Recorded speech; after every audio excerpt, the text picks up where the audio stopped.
ونعوذ بالله من شرور أنفسنا ومن سيئات أعمالنا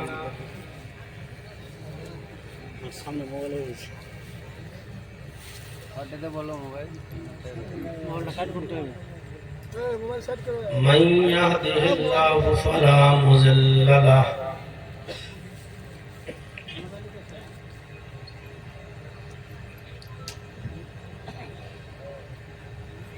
ومن يضلله فلا هادي له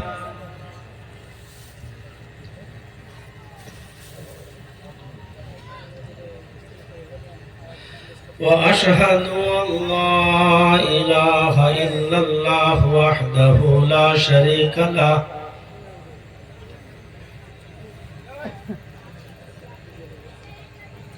وأشهد أن محمدا عبده ورسوله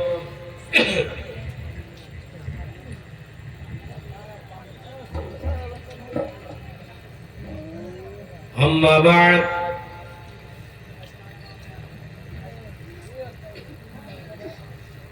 فإن خير الحديث كتاب الله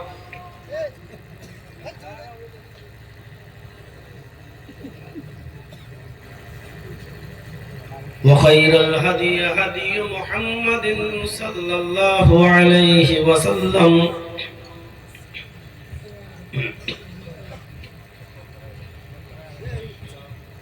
وشر الأمور محدثاتها وكل محدثة بدعة وكل بدعة ضلالة وكل ضلالة في النار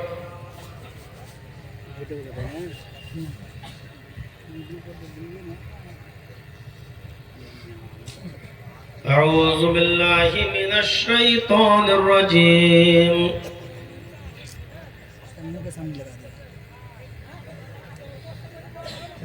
بسم الله الرحمن الرحيم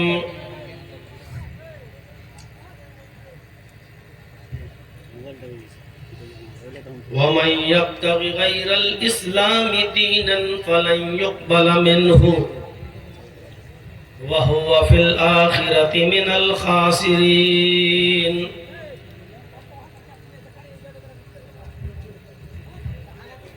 رب اشرح لي صدري ويسر لي أمري واحلل عقدة من لساني يفقهوا قولي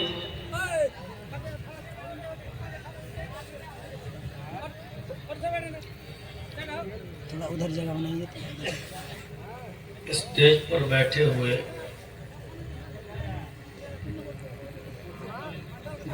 اس اجلاس کے صدر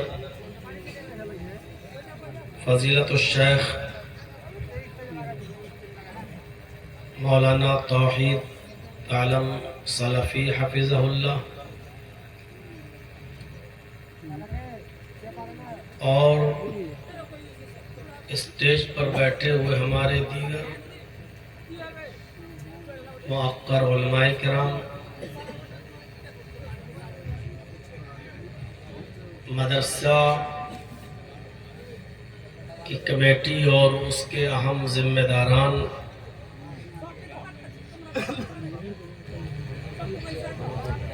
اور اس علاقے کے قرب و جوار سے اور اطراف و اکناف سے تشریف لائے ہوئے باادب محترم سامعین کرام، پردہ نشین اسلامی خواتین، میری ماں اور بہنوں، نوجوانوں اور عزیز بچوں،